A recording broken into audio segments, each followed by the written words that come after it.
It's Thursday on Geeks of the Week, and I am Mario. This week I'm going to reply to my fellow geeks, discuss my shopping habits, and finally get to the comic book reviews. So on to the video. This week Steph started out by making a tutorial of sorts on how to make potions, and she was so wizard. You guys should check it out. I don't know who else can make potions without using her hands.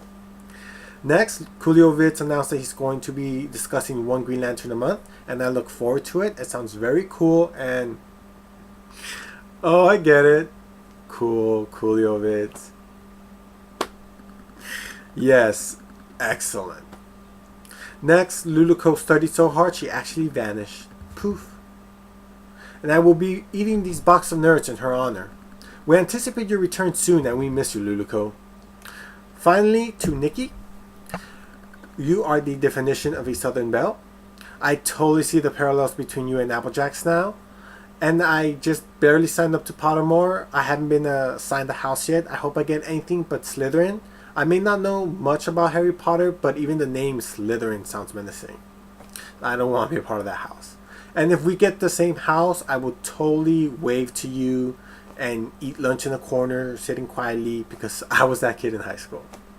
Next, I'm going to be discussing My Little Pony Week experience. So last week was My Little Pony Week, and I was really racking my brain on what am I going to do for it. I really couldn't come up with any good ideas. So one day I was at Target and I decided, hey, maybe they have some My Little Pony action figures. So I go down the toy aisle to see if I can find any. And I was getting some strange looks. Anyways, I eventually get bored and decide to go along to my section of the toy aisle, which is the Star Wars and all the cool Avengers figures that are out now. And I was still getting some strange looks. And then I realized I'm a grown man in a toy aisle at Target. And I'm strangely okay with that. So this is my question to my fellow geeks and the rest of the internet. Do you guys still go down the toy aisle? That's pretty much it. It's straightforward. Because 9 out of 10 times, that's where you'll find me. So now on to the comic book reviews. This week I will be reviewing Avengers vs. X-Men issue 2, written by Jason Aaron and art by John Romita Jr. And in this issue, the Avengers have arrived on Utopia to take Hope into custody, because the Phoenix Force is heading to Earth and is believed it's going to choose her as its new host. The throwdown between both teams begins in this issue. So let's start with the pros. The hook has me, and then I'm curious to see what the Phoenix wants. Everybody else's motives is pretty clear. Cyclops wants to use the Phoenix either to revive all the mutants that fell on M-Day or to use it as a protector force to protect the last remaining mutants. Captain America just wants to keep the Earth safe, and the Phoenix Force is a very dangerous entity. But as for the Phoenix, we're still in the dark on what it wants. It's a mystery, and that has me intrigued. Another positive is the pacing of the book. Normally in event comics there's a lead up to a big fight. Here the big fight's already starting on the second issue. Some have critiqued if it's going to be able to continue this pacing, and that's true, that's also a concern of mine. But with that said, it's just refreshing that they mix it up a little bit. And of course, Romita's artwork is always enjoyable. Now, time for the cons. It said that the first issue was written by Bendis and the second by Aaron, but I'm having my doubts. I think both were written by Bendis because it's his style of writing. It's that Bendis event type of writing where the narration's kind of bad and cheesy, and not a real deep understanding for the characters. Some characters feel as if they're just saying things just to say them. It's kind of weird and off-putting. And that's definitely his style when it comes to past event books. He's a great writer, but when it comes to comic book events, he's just not the best. They come off kind of weak and they're just not that good.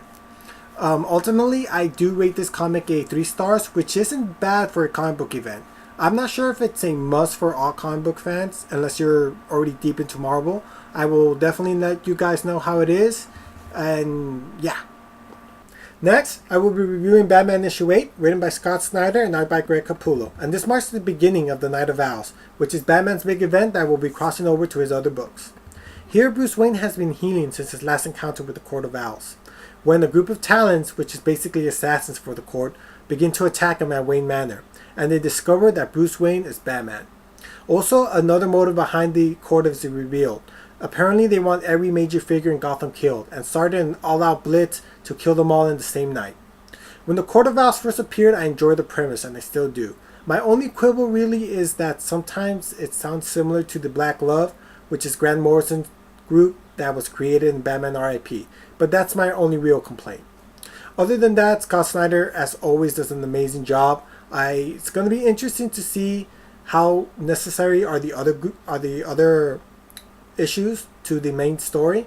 But as I said, I really enjoyed this one. I'm going to keep reading, and I rate this a 4 stars. Finally, I will be reviewing America's Got Powers, issue 1, written by Jonathan Ross and art by Brian Hitch. And imagine one day in San Francisco an alien light touches down, and all of a sudden all the pregnant women on Earth give birth on the same day, no matter what term of their pregnancy they're in. All the children survive, but they're born with superpowers. This eventually leads the government to start a reality TV show called America's Got Powers, which pits these superpowered people against each other for a spot on the only endorsed superpower team run by the government. The comic follows Tommy Watts, the only kid born on that day without superpowers. The premise isn't original, it's reminiscent of Hunger Games, but even that premise isn't original. So ultimately it comes down, do they execute the idea well? Do they bring something new to it? Or do they just make a story that draws you in? I feel this issue does. It's an action-packed first issue. It explains this new world well. It doesn't give you all the details, but that's to be expected on the first issue. Brian Hitch's artwork is incredible as always. He does these great descriptive facial expressions in his panels. His surroundings is almost like a movie setting. Reading this comic and watching his artwork is like watching a movie. It's that good. I'm curious to see where this is going. It's a new reader friendly since it's a new book. I ultimately rate this a 4 stars. That's it for me this week. So next week the Avengers movie comes out. So it's probably going to be unofficially Avengers week. It's been such a long wait. I've seen the trailer so many times. I cannot wait for this movie any longer. It needs to be here now. So I'm very excited for that. Anyways, let me know what you think of this video. Agree or disagree with my reviews. Comment, subscribe, watch the other more excellent Geeks of the Week, and I will catch you all next week. Thor's Hammer. Mjolnir. The box did say 7 and up.